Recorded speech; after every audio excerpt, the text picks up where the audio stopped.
ایران پر امریکہ اور اسرائیل کے حالیہ حملے نے پورے مشرق وسطی کے امن کو تہس نہس کر دیا ہے۔ عالمی معیشت بری طرح ہل چکی ہے۔ دوسری جانب حیران کن بات یہ ہے کہ کچھ ملکوں کے لیے یہ جنگ خوشیاں لے کر آئی ہے۔ یہ ملک ہرگز امریکہ اور اسرائیل نہیں ہے، وہ تو خود یہ جنگ شروع کر کے پھنس گئے ہیں، کیونکہ ایران کسی صورت بات چیت پر راضی نہیں ہو رہا۔ تو پھر آخر وہ کون سے ملک ہیں جن کے لیے یہ جنگ اچھی خبر بن کے آئی ہے؟ یہ جاننے کے لیے ہمیں جانا پڑے گا معاملے کی تہہ تک۔ ایک عجیب جنگ ہے۔ حملہ ایران پر ہوا اور اس کا جواب خلیجی ممالک میں دیا گیا، کیونکہ وہاں امریکہ کے فضائی اور بحری اڈے موجود تھے۔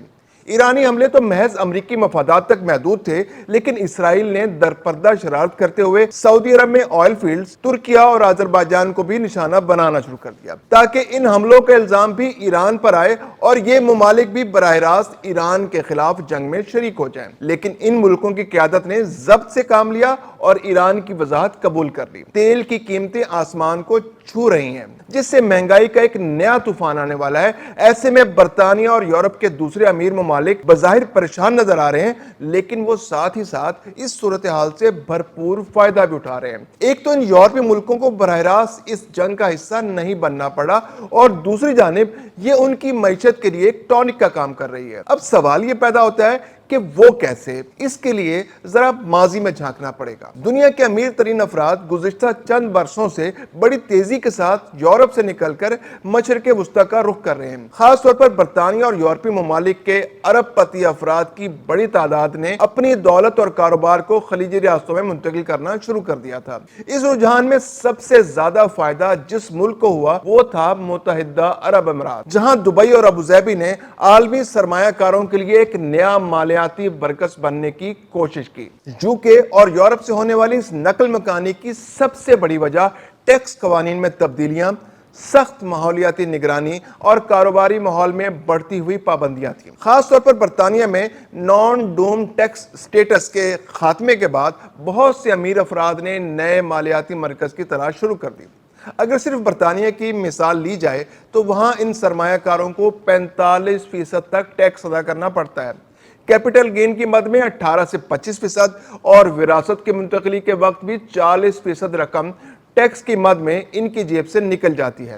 اسی دوران متحدہ عرب امارات نے زیرو انکم ٹیکس، طویل مدتی رہائشی ویزا اور گولڈن ویزا پروگرام کے ذریعے دنیا کے امیر ترین افراد کو اپنی طرف متوجہ کر لیا۔ اگر ہم ذرا تفصیل میں جائیں تو یہ کہنا زیادہ مناسب ہوگا کہ یو ای میں افراد کی آمدنی پر کوئی ٹیکس نہیں، تنخواہ پر کوئی ٹیکس نہیں، کاروباری منافع اگر ذاتی سطح پر ہو ٹیکس سے مستثنیٰ ہے، سرمایہ کاری پر ہونے والے منافع پر بھی کوئی ٹیکس نہیں۔ اسی طرح کرائے کے مد میں ہونے والی آمدنی پر بھی کوئی ٹیکس وصول نہیں کیا جاتا۔ اسی وجہ سے دنیا کے امیر افراد کے لیے یہ ملک انتہائی پرکشش بن چکا ہے۔ اب بات کرتے ہیں کارپوریٹ ٹیکس کی، جو 2023 میں متعارف کرایا گیا۔ 3,75,000 درہم سالانہ آمدنی تک کوئی کارپوریٹ ٹیکس وصول نہیں کیا جاتا، جبکہ اس سے زیادہ آمدنی پر 9% ٹیکس وصول کیا جاتا ہے، اور یہ شرح اب بھی دنیا کے زیادہ تر ممالک سے کم ہے۔ دبئی مسلسل 3 برس سے دنیا کا سب سے بڑا ملینر مائیگریشن ہب بنا ہوا ہے۔ سال 2024 میں متحدہ عرب امارات نے 13,000 ملینرز کو اپنی جانب متوجہ کیا۔ 2025 کے اعداد و شمار اس سے بھی زیادہ حوصلہ افزا رہے، اور 2026 میں صرف برطانیہ سے 16,500 ملینرز اپنا سرمایہ امارات منتقل کرنے کا پلان بنائے بیٹھے تھے۔ لیکن اب مشرق وسطی کی صورتحال نے اس پورے منظرنامے کو بدلنا شروع کر دیا ہے۔ امریکہ اور اسرائیل کی جانب سے ایران پر یک طرفہ اور بلا جواز حملوں اور اس پر ایران کے جواب نے خلیجی ممالک کی سیکیورٹی کے بارے میں نئے سوالات کھڑے کر دیے ہیں۔ ایرانی حملوں کے بعد خلیج میں موجود امریکی اڈوں، بندرگاہوں اور اہم تنصیبات کو نشانہ بنائے جانے کے واقعات نے سرمایہ کاروں کے اعتماد کو متاثر کیا ہے۔ اس جنگ کے اثرات صرف فوجی یا سیاسی نہیں بلکہ معاشی بھی ہیں۔ سرمایہ کاروں کے لیے سب سے اہم عنصر استحکام اور سلامتی ہوتا ہے۔ اگر کسی خطے میں جنگ یا عدم استحکام کا خطرہ بڑھ جائے تو عالمی سرمایہ فوراً زیادہ محفوظ مقامات کی طرف منتقل ہونے لگتا ہے۔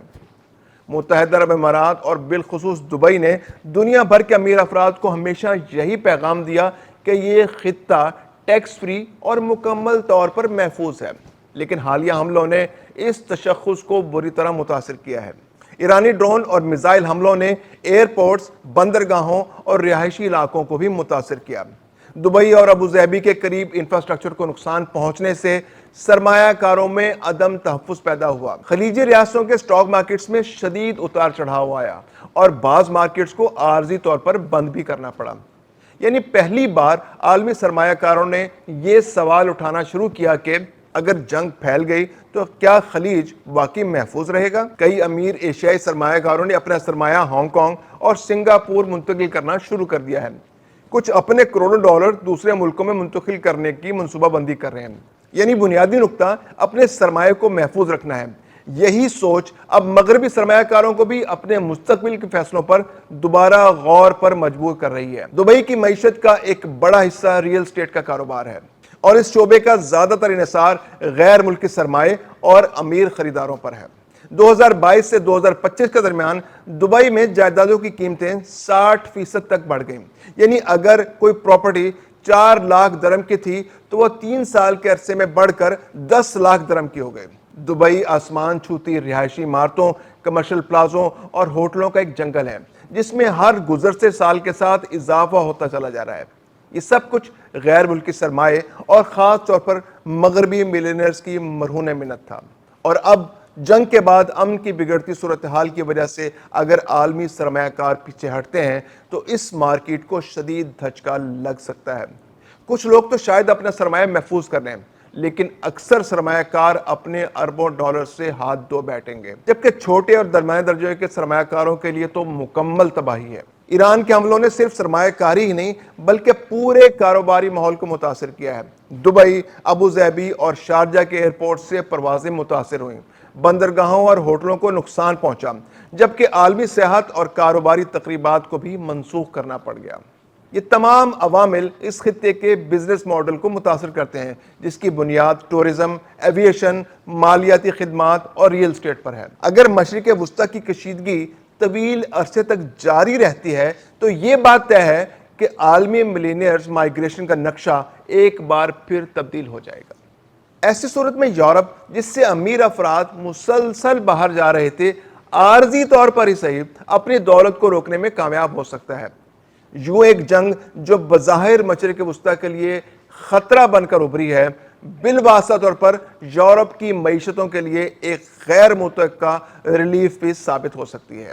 دوسری جانب موجودہ جنگ نے عالمی سرمایہ کاروں کو یہ یاد دلایا ہے کہ ٹیکس میں رعایتیں اور کاروباری سہولیات اپنی جگہ، لیکن جب تک اسرائیل کی ریاست اور اس کے اشاروں پر ناچنے والی امریکی حکومتیں موجود ہیں، مشرق وسطیٰ میں مستقل امن ایک خواب ہی رہے گا۔